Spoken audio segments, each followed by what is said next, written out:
Group 2 தேர்வில் உள்ள எந்த போஸ்ட்டுக்கு வந்து ஏஜ் லிமிட். அதே மாதிரி வந்து பார்த்தீங்கன்னா ஏசிஎல்னு ஒரு post, assistant commissioner of labour.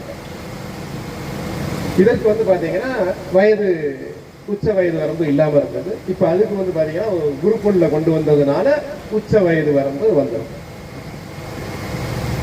அடுத்து ரொம்ப முக்கியமானது வந்து பார்த்தீங்கன்னா இந்த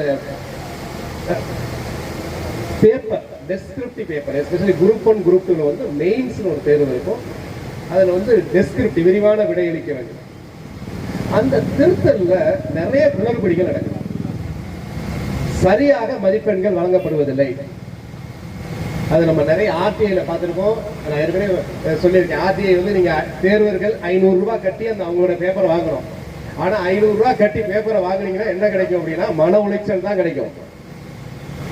பேப்பர் வந்து அந்த அளவுக்கு மட்டமாக வந்து எவாலுவேட் பண்ணியிருக்கிறாங்க. ஒரு கேள்விக்கு எக்ஸாம்பிள் சொல்றேன் உங்களுக்கு. ஒரு 15 மார்க் கேள்விக்கு வந்து ஒருத்தர் திருத்துறவர் வந்து பாத்தீங்கன்னா ஒவ்வொரு பேப்பரையும் 2 பேர் திருத்துவாங்க, 2 ஆசிரியர்கள் திருத்துவாங்க, பேராசிரியர்கள் திருத்துவாங்க. ஒரு 15 மார்க் வினாவிற்கு ஒரு பேராசிரியர் 13 போட்டிருக்கார்,